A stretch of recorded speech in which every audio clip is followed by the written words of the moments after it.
The Letter That Never Arrived. The story begins with soft creaks of wooden stairs. Emily, now in her late 20s, climbs into her grandmother's attic.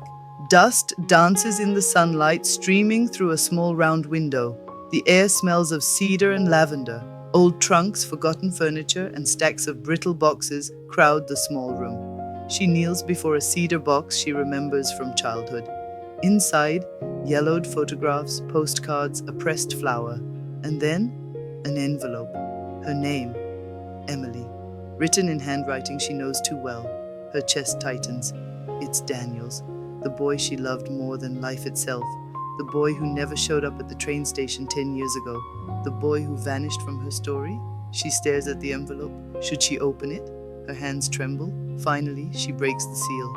"My Emily," the letter begins. "If you are reading this, it means fate has played its hand, and I couldn't keep my promise to you. That night at the station, I was on my way. I swear I was. But the car spun on the wet road. I woke in a hospital, broken and bleeding. And by the time I could write again, it was too late. You were gone." Emily's breath catches. Tears sting. "I wanted you to chase your dreams, even if they didn't include me. But I never stopped loving you, not for a single day. If life is kind, perhaps one day we'll meet again, in a quiet place where time doesn't matter. Until then, know this, you were my only, my always." Signed, Daniel. Emily remembers the first time she met Daniel. It was a late summer afternoon. She was 16, standing at the town's little bookstore, trying to reach for a book on the highest shelf. A voice behind her. "Need a hand?" She turned, and there he was. Tall, scruffy-haired, with eyes that seemed to laugh even when his lips didn't. He grabbed the book for her and handed it over. From that moment, something invisible yet undeniable tied them together. Years later, they stood together at the train station. She was leaving for university in the city, dreams in her eyes, but her heart tethered to him. Daniel had promised, "I'll meet you here in 2 weeks. Suitcases packed. We'll start our life together." She had believed him. She had waited that night in the pouring rain, suitcase at her side, but he never came. For 10 years, she carried the weight of that unanswered silence. Emily sits in the attic, the letter trembling in her hands. Her tears fall onto the faded ink. So he hadn't left her. He hadn't chosen someone else. Fate had taken him away, and she had hated him for it. Her chest aches with guilt, regret, longing. But underneath it all, a strange, quiet peace blooms. Emily remembers stolen afternoons, riding bikes along the river, falling asleep under oak trees, whispering dreams in the dark. Daniel had always wanted to travel the world with her. Paris, Rome, little cafes by the sea.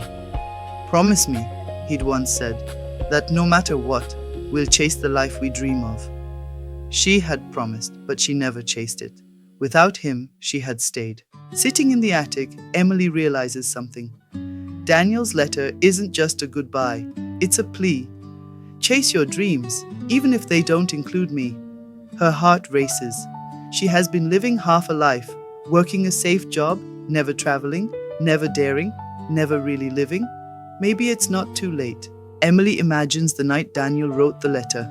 Rain, headlights, a car skidding on a wet road, the shatter of glass, the taste of blood. Daniel waking in a hospital, broken, desperate to reach her, whispering her name, writing with trembling hands, believing she would never forgive him, believing she had already left. Emily folds the letter, presses it to her chest. She books a train ticket, not because she's running away, but because she's finally ready to go where she was always meant to.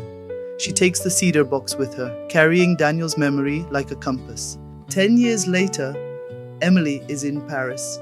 She sits at a cafe, sipping coffee, sketching in a notebook.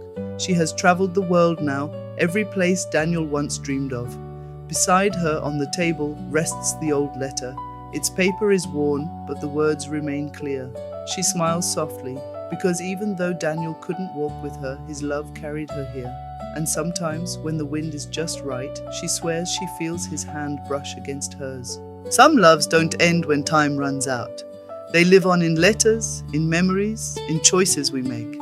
Daniel never came to the train station, but in a way, he still kept his promise. Because love, real love, always finds a way home.